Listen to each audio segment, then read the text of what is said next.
बिहार में अफसरशाही के मुद्दे पर विपक्ष के द्वारा लगातार सवाल उठाए जाने को लेकर के पूर्व डिप्टी सीएम व राज्यसभा सांसद सुशील मोदी ने तेजस्वी यादव पर बड़ा हमला किया है। उन्होंने कहा है कि तेजस्वी यादव जो सवाल पूछते हैं वह जवाब देने योग्य नहीं होता है। वह कहते हैं कि बिहार में अफसरशाही हावी है, लेकिन अपने पिता के कार्यकाल में अफसर कैसे काम करते थे यह किसी से छिपा नहीं है। लालू जी IAS अधिकारी से पिकदान उठवाते थे, खैनी भी मलवाते थे। तेजस्वी ने यही सब देखा है, इसलिए वह शायद ऐसे ही अफसरशाही चाहते हैं जिसकी ज़रूरत बिहार को नहीं है। उक्त बातें भाजपा कार्यालय में आयोजित एक प्रेस वार्ता के दौरान सुशील मोदी ने कही। सुशील मोदी ने यह भी कहा है कि देश में अंदर के लिए, दलित के लिए, पिछड़ों के लिए या ऊंची जाति में पिछड़ों के लिए किसी ने कुछ काम किया है तो वह नरेंद्र मोदी की सरकार ने काम किया है कि पीएम तो दूर की बात है, सीएम लायक भी नहीं है नीतीश जी। मैं इन चीज़ों पर कोई टिप्पणी नहीं। धन्यवाद सर। नरेंद्र मोदी से मुलाकात की नीतीश कुमार ने, जातीय जनगणना होगी सर? अब देखिए, अब तो लोग मिले हैं, बीजेपी के लोग भी शामिल थे और जाकर मिले हैं प्रधानमंत्री जी से। प्रधानमंत्री जी का क्या रेस्पॉन्स आता है। तेजस्वी यादव ने कहा है कि पीएम तो दूर की बात है, सीएम लायक भी नहीं है नीतीश जी। मैं इन चीज़ों पर कोई टिप्पणी नहीं। धन्यवाद सर। ओबीसी को कैसे मजबूत करना है, बिहार में कैसे मजबूत करना है? ये जो ओबीसी मोर्चा है बीजेपी का, इसकी प्रदेश कार्य समिति की बैठक 4 और 5 सितंबर को खगड़िया में हो रही है और बिहार में या देश के अंदर बैकवर्ड क्लासेस को, पिछड़े वर्गों को और अति पिछड़े वर्गों को तब लाभ मिला है जब जनसंघ या भारतीय जनता पार्टी उस सरकार में शामिल रही है। जब कर्पूरी जी मुख्यमंत्री थे और उस समय अति पिछड़ों को नौकरियों में आरक्षण दिया गया और उस सरकार में पंडित कैलाशपति मिश्रा शामिल थे। और जब बिहार में अति पिछड़ों को पंचायत के चुनाव में आरक्षण दिया गया तो उस समय भारतीय जनता पार्टी उस सरकार में शामिल थी। और ये राष्ट्रीय जनता दल जिसने 15 साल बिहार में राज किया, इनके कार्यकाल में 23 साल तक बिहार में पंचायत का चुनाव नहीं हुआ। मैं राजद के नेताओं से जानना चाहता हूं कि 23 साल तक बिहार में चुनाव क्यों नहीं कराया, और जब चुनाव कराया 2003 में तो बिना अनुसूचित जाति जनजाति को आरक्षण दिए बिना चुनाव करा दिया, जबकि संविधान में प्रावधान है कि SC और ST को आरक्षण दिया जाना है, लेकिन बिना आरक्षण दिए चुनाव करा दिया।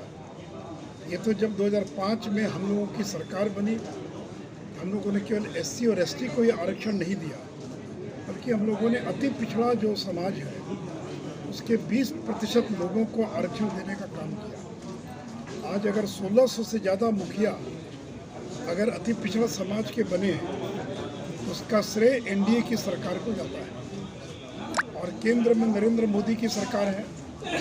अभी मेडिकल के अंदर जो ऑल इंडिया कोटा होता है उसमें जो OBC का आरक्षण है उसको लागू करने का काम नरेंद्र मोदी की सरकार ने किया। ये जो केंद्रीय विद्यालय है, ये जो मिलिट्री स्कूल है या जो जवाहर नवोदय विद्यालय है, इसमें आज तक आरक्षण नहीं था OBC का। ये नरेंद्र मोदी जब प्रधानमंत्री बने तो केंद्रीय विद्यालय, मिलिट्री स्कूल और जो नवोदय विद्यालय हैं उनमें 27% पिछड़ों को आरक्षण दिया गया। बिहार में बाढ़ का प्रकोप थमने का नाम नहीं ले रहा है। विशेष रूप से उत्तर बिहार के इलाकों में नेपाल से आने वाले तबाही ने कहर बरपा रखा है। इसी को लेकर के मुख्यमंत्री नीतीश कुमार ने तमाम आला अधिकारी को अलर्ट मोड पर रहने का निर्देश भी दे रखा है। इसके अलावा वह खुद भी बाढ़ग्रस्त इलाकों का लगातार दौरा भी कर रहे हैं। इसी कड़ी में मुख्यमंत्री नीतीश कुमार एक बार फिर से बाढ़ग्रस्त इलाकों के हवाई सर्वेक्षण के लिए निकल चुके हैं। इस बार मुख्यमंत्री ने मधुबनी और दरभंगा के पुल और तटबंध का एरियल सर्वे किए हैं। आपको बता दें कि मधुबनी और दरभंगा दोनों ही नेपाल से सटे इलाके हैं। इन इलाकों में सबसे पहले नेपाल का पानी प्रवेश करता है, जिससे हर तरफ तबाही का मंजर दिखाई देता है।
बिहार की राजनीति में हर सप्ताह एक नया शिगुफा छिड़ जाता है। कुछ दिन पहले तक जातिगत जनगणना के मुद्दे पर हर पार्टी खुलकर बोल रही थी। अब बिहार में पीएम मटेरियल नेता का मुद्दा छाया है, जिसमें हर पार्टी अलग अलग बयानबाजी भी कर रही है। नीतीश कुमार को पीएम मटेरियल बताए जाने पर जहां बीजेपी ने सवाल उठाए थे, वहीं अब राजद भी पीछे नहीं रह गई है। राजद विधायक प्रवक्ता भाई वीरेंद्र ने जदयू पर चुटकी लेते हुए कहा है कि देश में फिलहाल कोई पद खाली नहीं है। देश के बाहर अफगानिस्तान में राष्ट्रपति का पद खाली हुआ है। नीतीश कुमार चाहे तो वहाँ आवेदन कर सकते हैं। बयान देते रहे हैं, नीतीश कुमार को पीएम मटेरियल बताते रहे हैं। उस प्रस्ताव पर परिषद की बैठक में मुहर लग गई। तो मुहर लग गई तो शपथ ग्रहण उनको कर लेना चाहिए। हम तो यही कहेंगे कि देश में कहीं भी अभी वैकेंसी नहीं है। देश के बाहर अफगानिस्तान में राष्ट्रपति का पद खाली हुआ है, तो हम चाहेंगे कि राष्ट्रपति बनने के लिए आवेदन वहाँ करें, लोगों से जुगाड़ करें। वही तो एक दिखाई दे रहा है हमको। अब ये लोग इतना टीटीएम गिरी कुछ लोग कर रहे हैं कि इसका हद हो गया। राजनीति में इतना टीटीएम गिरी नहीं करना चाहिए। अब राजनीति में खबरों में बने रहने के लिए ये सब बातें हो रही है। जिस व्यक्ति से बिहार नहीं संभल पा रहा है, बिहार का अपराध का ग्राफ बढ़ता चला जा रहा है, लूट का ग्राफ बढ़ता चला जा रहा है, बलात्कार का, सामूहिक बलात्कार का ग्राफ बढ़ता चला जा रहा है, भ्रष्टाचार इतनी हो गई है कि बिना रिश्वत दिए कहीं कोई काम नहीं होता है। चाहे वो ब्लॉक हो, थाना हो, अनुमंडल हो, जिला हो, अपवाद को छोड़कर। और जिस राज्य का मुखिया, जिस राज्य में आरसीपी टैक्स लगता हो, जिस राज्य में जात के नाम पर ट्रांसफर पोस्टिंग होता हो, उस राज्य के नेता और उस पार्टी के लोग ये सोचते हैं कि प्रधानमंत्री मटेरियल कौन सा मटेरियल है भाई। ये सुनते सुनते कान पक गया है। और एनडीए में रहकर और यही लोग समर्थन करते हैं। इस आदमी पर कौन विश्वास करेगा जो आदमी हमेशा हर आदमी को धोखा देने का काम किया है। आदरणीय लालू प्रसाद यादव के साथ मिलकर महागठबंधन बनाए थे। उस समय हमारी पार्टी मदद की थी तो 71 सीट इनको आया था। और आज एनडीए के साथ मिलकर लड़े हैं, इनको 43 सीट मिला। तीसरे नंबर की पार्टी है बिहार में, और वो आज पिछली दरवाजे से मुख्यमंत्री बने हैं। और हमारी पार्टी नंबर 1 की है, जो आदरणीय लालू प्रसाद यादव उन दिनों जेल में थे। और तेजस्वी यादव और उनके जो समर्थक हम लोग हैं, हम लोगों ने मिलकर और जनता ने मिलकर 75 सीट देने का काम किया। और वो उन दिनों कहा करते थे कि हमारे वजह से राष्ट्रीय जनता दल का 81 सीट आया है। तो अब मैं पूछना चाहूंगा कि आपका 43 सीट 71 से 43 कैसे? पटना जिले के बाढ़ अनुमंडल में मेगा वैक्सीनेशन शिविर का आयोजन किया गया। बाढ़ मोकामा, बख्तियारपुर समेत 7 प्रखंड में शहर से लेकर सुदूर टाल क्षेत्र तक लगभग 206 टीमों को वैक्सीनेशन कार्य में लगाया गया है, जिसके जरिए लगभग 52,000 लोगों को कोविड-19 वैक्सीनेशन लगाए जाने का लक्ष्य भी रखा गया है। बाढ़ के अनुमंडल अधिकारी सुमित कुमार के द्वारा लगातार विभिन्न वैक्सीनेशन सेंटर का निरीक्षण भी किया जा रहा है।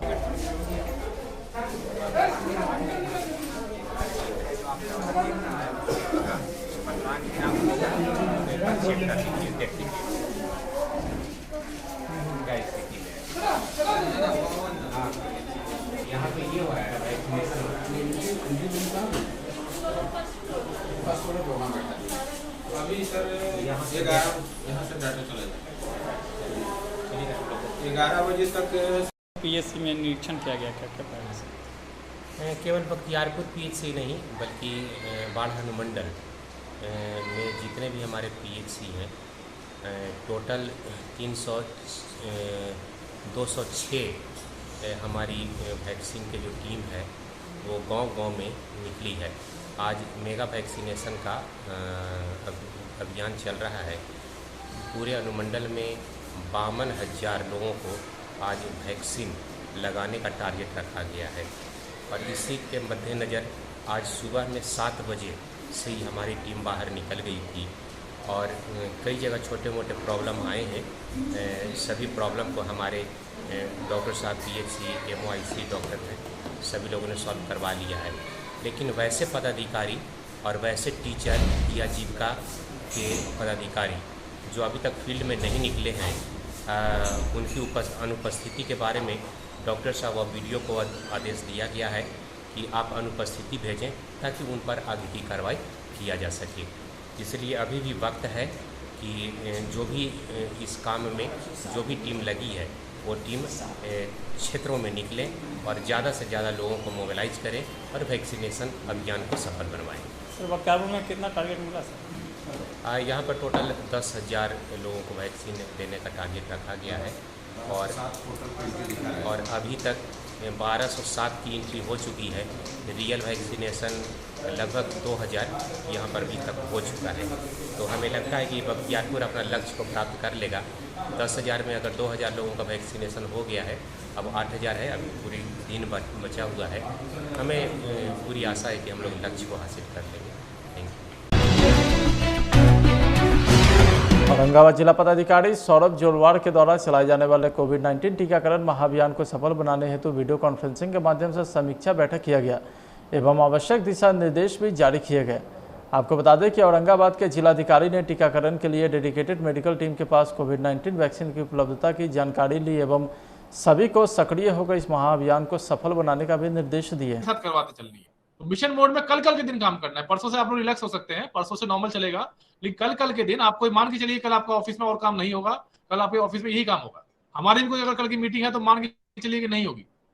अगर हमने भी जिला में कोई मीटिंग रखी हुई है कल, तो उसको मान लीजिए कल वो मीटिंग नहीं है, हम लोग कैंसिल करवा देंगे। और कल आपको केवल कैंप करना है PSC के अंदर और एकदम जैसे इलेक्शन में काम करते हैं सुबह से शाम तक मिशन मोड में अपने वैक्सीन खत्म करवाने हैं।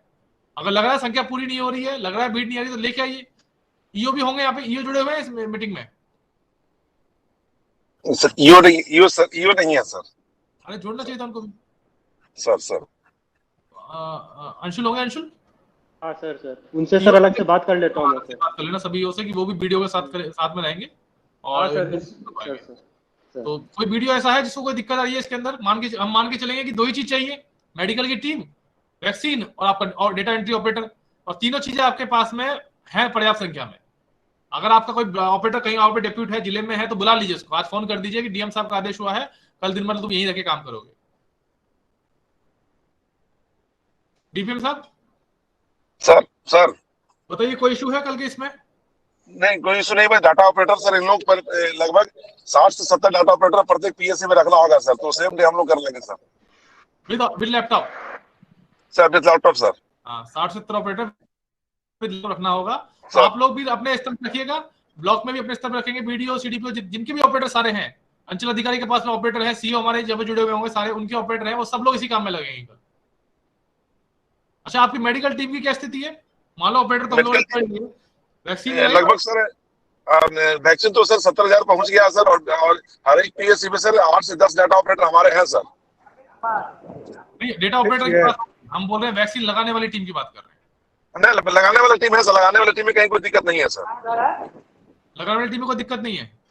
नहीं, कोई दिक्कत नहीं है सर। सभी प्रखंड विकास पदाधिकारी अपने स्तर से कर लेंगे, अपने MOIC के साथ बात करके कि क्या मतलब वैक्सीन लगाने वाली टीम में तो कोई इशू नहीं है। ऑपरेटर तो मान के चलते हैं आप लोग जुगाड़ लेंगे, और मान लो आप लोग मेहनत करवा भी लेंगे, पर ऐसा ना हो कि वैक्सीन अच्छा। सुधीर पांडे, अरे भाई माइक बंद कर ली। सुधीर जी, चलिए ठीक। हाँ, तो वैक्सीन लगाने वाली टीम तो है ही। आप एक चीज और देखिए, रोहतास जिला में वैक्सीनेशन का मेगा कैंप लगाया गया। पूरे जिले में 417 केंद्रों पर टीकाकरण चल रहा है, जिसमें जीविका दीदी से लेकर विद्यालय के शिक्षक से सेवा ली गई है। Civil surgeon doctor Sudhir Kumar ने बताया कि इसके अनुश्रवण के लिए विशेष टीम भी बनाई गई, जो जगह जगह कैंप में जाकर स्थिति का जायजा ले रहे हैं। सुबह 7 बजे से यह वैक्सीनेशन शुरू हो चुकी है।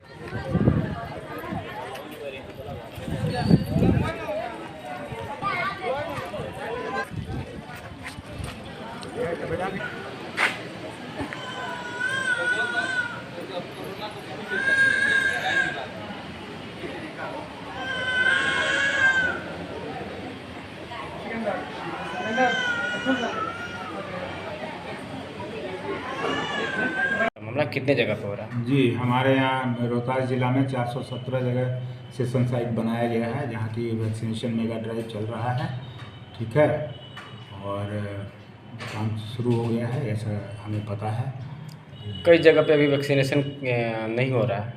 हाँ, तो उसको वहाँ के प्रभारी से हम बात कर रहे हैं कि जहाँ जहाँ खबर आता है फिर वहाँ के प्रभारी को बताते हैं वो वहाँ की साइट क्यों नहीं चल रहा है, वहाँ आदमी पहुँचा कि नहीं, सारा चीज़ देख रहे हैं। और we are trying to take care. यहाँ से अनुश्रवण टीम भी एक भेजा गया है पदाधिकारियों का जो मॉनिटरिंग करने के लिए।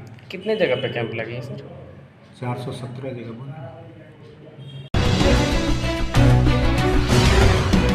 मुजफ्फरपुर में स्थानीय लोगों ने सेक्स रैकेट का बड़ा खुलासा किया है। दरअसल अहियापुर थाना क्षेत्र के एक मकान से स्थानीय लोगों ने एक युवती और एक युवक को रंगे हाथ पकड़ा, साथ ही कई आपत्तिजनक सामान भी बरामद किया है। बताया जाता है कि काफ़ी समय से सेक्स रैकेट का धंधा चल रहा था। हालांकि पुलिस ने दोनों को हिरासत में लेकर थाने ले गई और पूछताछ भी कर रही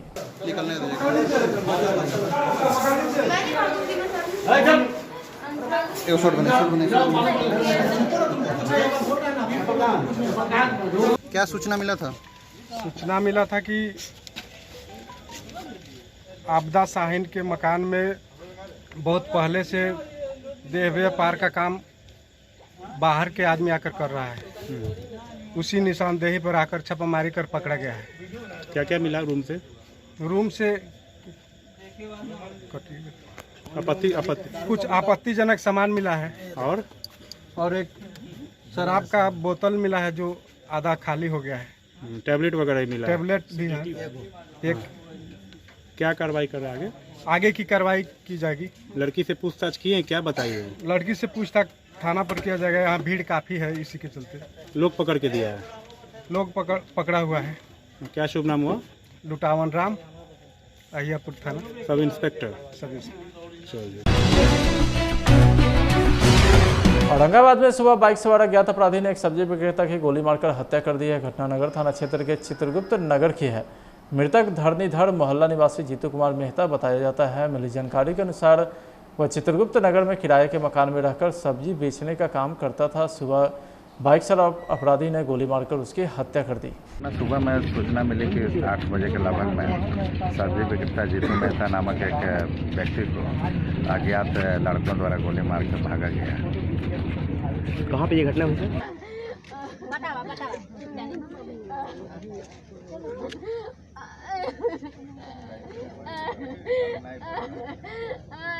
अच्छा, स्थिर हो लो तब बता। और कोई फैमिली मेंबर है? शांति से बोलिए। परिजन और कोई है यहाँ पे? ये बताइए और कोई बड़े बुजुर्ग में भी है, बड़े में भी है? नहीं, ये भाईसुर है तो होने रहते हैं बरातपुर में। अच्छा, बता रही है सब भैंसुर रहते हैं बरातपुर में, धर्मशाला के घर पे बरातपुर में रहते थे पहले। घटना के बारे में कोई जानकारी है? कुछ बहन मनाना जाते हैं तो हम रहते थे। भाईसुर के हाथ टूटा तो हम लोग यहाँ आए तो यहाँ रहे 6 महीना घर। अब रहा था भाईसुरा मारते पीटते रहे अंदर ने चढ़ के। इसे चलते इनका पापा के बोले एक बार केस हो किया। 10 तारीख का मिलते थे, 12 को नोटिस चल जाता। हम नहीं किए, मिले फिर दोबारा हम नदी से। हम तो गरीब आदमी तो हमने डेरा पर ले लिए। फिर जो है राम ना और वो दिन आ जाता वो शाम के देते थे। भाई क्या नाम है भैंसुर का? अजय नेता। नेता। पूरा नाम बताइए। पूरा नाम बतावा, पूरा नाम। एक बार फिर से बाढ़ शहर में ई रिक्शा चालक की हड़ताल ने आम जनता की परेशानी बढ़ा दी है। लोग घंटों के इंतजार के बावजूद भी एक जगह से दूसरी जगह जाने में विवश दिख रहे हैं। जिस सड़क को लगातार जाम की समस्या से जूझना पड़ता था वहां वीरानी छाई हुई है। आम नागरिक तो आम स्कूली छात्राओं को भी स्कूल जाने में परेशानी उठानी पड़ रही है। ई रिक्शा के इंतजार में महिलाएं सड़क पर इधर उधर भटकते नजर आ रही। जानकारी के लिए बता दें कि ई रिक्शा चालक की मनमानी चरम पर है। भाड़ा बढ़ाने के नाम पर बार बार शहर को इनके हड़ताल का सामना करना पड़ रहा है, जबकि ई रिक्शा के प्रचलन के बाद अन्य सवारियां विलुप्ति के कगार पर आ चुकी हैं। हड़ताल के लिए भाड़ा बढ़ाने के लिए कह रहा है। भाड़ा बढ़ाने के लिए कितना भाड़ा बढ़ाना है? क्या वजह? भाड़ा कितना बढ़ेगा? अब तो हम तो 3 किलोमीटर के 15 का भाड़ा लीजिएगा। हम तो चलवे नहीं करते हैं पैसेंजर में। मतलब भाड़ा बढ़ाने के लिए हड़ताल है। गलत चीज है। चलो, क्या नाम हुआ? मेरा धर्मवीर नाम।